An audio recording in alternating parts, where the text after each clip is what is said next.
Il était une fois un couple rayonnant, Nala et Kofi, mariés depuis 8 longues années.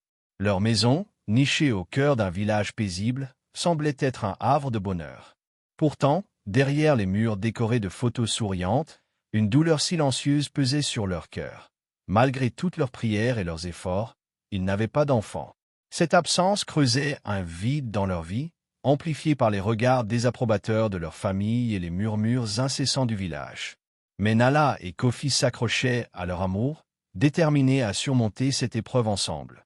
Après des années de lutte intérieure, ils prirent une décision qui allait changer leur vie à jamais. Adopter un enfant.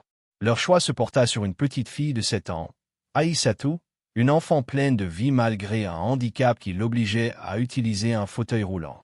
Aïssatou avait des yeux pétillants et un rire qui résonnait comme une mélodie, capable de faire fondre les cœurs les plus endurcis. « Nous lui offrirons tout ce qu'elle mérite, et plus encore, » murmura Kofi, les larmes aux yeux, en serrant la main de Nala. Ils savaient que c'était leur chance de construire une famille, non pas par le sang, mais par le cœur. Les premiers mois avec Aïssatou furent un véritable conte de fées. Ils l'inscrivirent dans une école spécialisée, engageant une assistante personnelle, Mariam, pour l'aider dans ses besoins quotidiens. Chaque soir, Nala lui lisait des histoires de princesses courageuses, tandis que Kofi inventait des chansons absurdes qui faisaient éclater de rire Aïssatou. Il fêtait ses anniversaires avec des gâteaux multicolores, des ballons flottants dans le jardin et des promenades au bord du lac, où Aïssatou adorait sentir la brise sur son visage. Pour la première fois, elle se sentait aimée, en sécurité, comme si elle avait toujours appartenu à cette famille.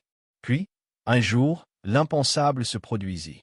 Après des années à penser que c'était impossible, Nala découvrit qu'elle était enceinte. La nouvelle enflamma leur foyer d'une joie débordante. Kofi plaira de bonheur, et Aïssatou, bien qu'un peu confuse, sautilla de joie dans son fauteuil, impatiente d'être une grande sœur. Quelques mois plus tard, Nala donna naissance à une petite fille en parfaite santé, qu'ils nommèrent Aminata. Mais avec l'arrivée d'Aminata, l'équilibre fragile de leur famille commença à vaciller. Nala et Kofi, submergés par leur nouveau rôle de parents biologiques, passaient tout leur temps à s'occuper du bébé. Les soirées de conte pour Aïssatou disparurent, remplacées par des nuits agitées à bercer Aminata.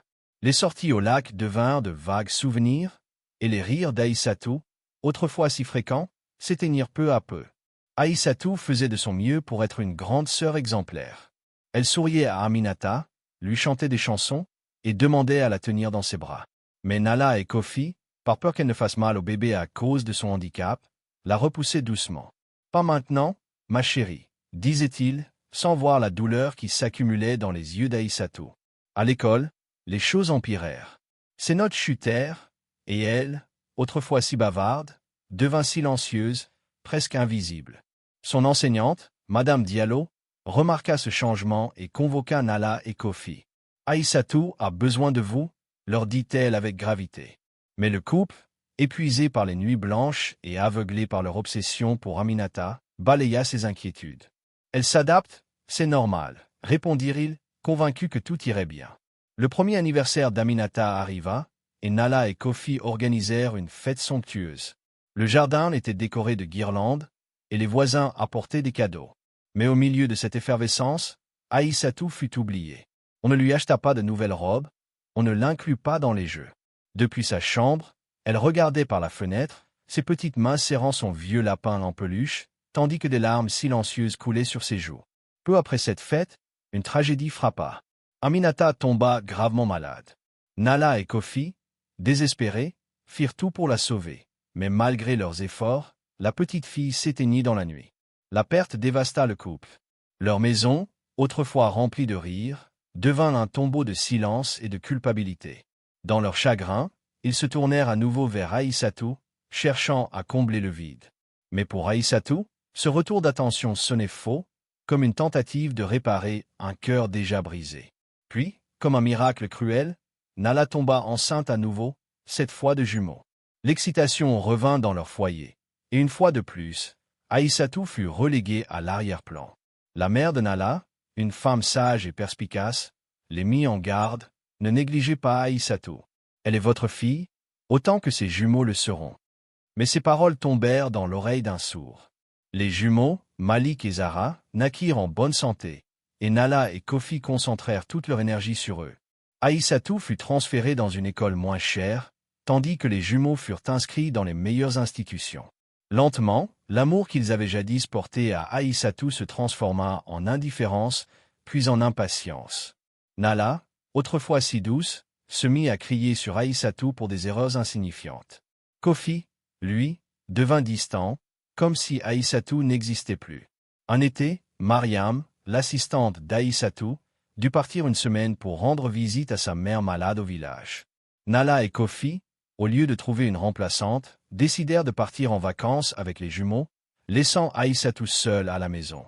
Elle n'avait que 8 ans, incapable de se débrouiller sans aide à cause de son handicap. Mariam, inquiète, avait laissé des bouteilles d'eau et des biscuits, mais ce n'était pas suffisant. Pendant 3 jours, Aïssatou survécut tant bien que mal. Mais au 4e jour, l'eau et la nourriture manquèrent. Elle resta assise dans son fauteuil, faible, terrifiée, incapable d'appeler à l'aide.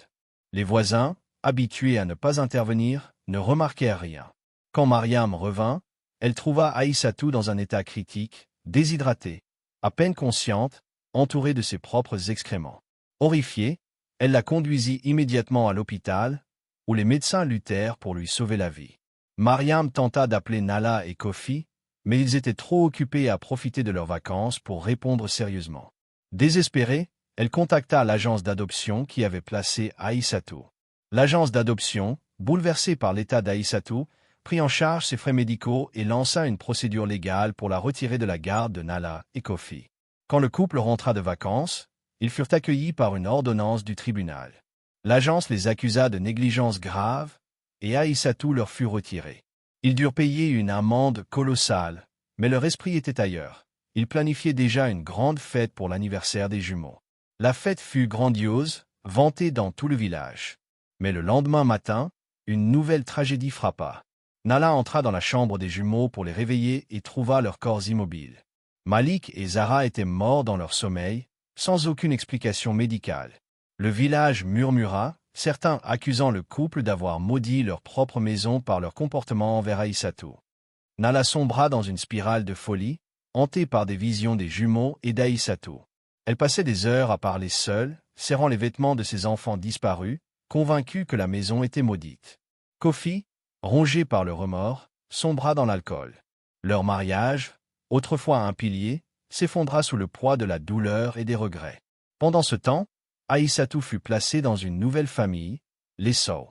Monsieur et Madame Sow l'accueillirent comme leur propre fille, veillant à ce qu'elle ne manque jamais d'amour ou d'attention. Ils adaptèrent leur maison pour qu'elle soit entièrement accessible, lui offrirent un nouveau fauteuil roulant ultramoderne et l'inscrivirent dans une école où elle put s'épanouir. Avec l'aide d'une thérapie, Aïssatou commença à guérir de ses traumatismes, retrouvant peu à peu son sourire et sa joie de vivre. Des mois plus tard, la mère de Nala, qui avait toujours défendu Aïssatou, rendit visite au couple. Elle trouva Nala dans un état pitoyable, assise dans le noir, murmurant des excuses à des fantômes. « Tu dois trouver la paix, ma fille, » lui dit-elle. « Mais pour cela, tu dois affronter ce que vous avez fait à Aïssatou. » Ces mots résonnèrent profondément en Kofi. Il convainquit Nala de rendre visite à Aïssatou pour lui demander pardon. Le voyage fut long et silencieux, chacun perdu dans ses pensées. Lorsqu'ils arrivèrent chez les Sow, ils furent accueillis par Madame Sow, qui les regarda avec méfiance. « Aïssatou est forte, mais elle a souffert à cause de vous. C'est à elle de décider si elle veut vous voir. » Après un moment qui sembla une éternité, Aïssatou apparut à la porte, différente de la petite fille fragile qu'ils avaient connue. Elle était rayonnante, confiante, entourée d'une famille qui l'aimait. Kofi, la voix tremblante, parla le premier. « Aïssatou, nous sommes venus pour dire que nous sommes désolés. Nous savons que nous t'avons fait du mal, et nous vivons avec cette culpabilité chaque jour. Nous ne méritons pas ton pardon, mais nous devions te dire combien nous regrettons. » Aïssatou les fixa longuement, son cœur partagé entre la douleur du passé et la paix qu'elle avait trouvée. Puis, d'une voix douce mais ferme, elle répondit « Ce que vous m'avez fait m'a brisé, mais je ne veux pas porter cette douleur toute ma vie. Je suis heureuse maintenant, entourée de gens qui m'aiment. Je vous pardonne, mais je ne veux plus jamais vous revoir. » Elle tourna son fauteuil et rentra à l'intérieur, refermant la porte derrière elle. Nala et Kofi restèrent là, les larmes coulant sur leurs joues, mais un poids immense semble s'alléger de leurs épaules. Ce n'était pas un pardon qui effaçait leurs erreurs, mais c'était un premier pas vers la rédemption. Abonne-toi, active la cloche de notification et laisse un commentaire si tu as aimé.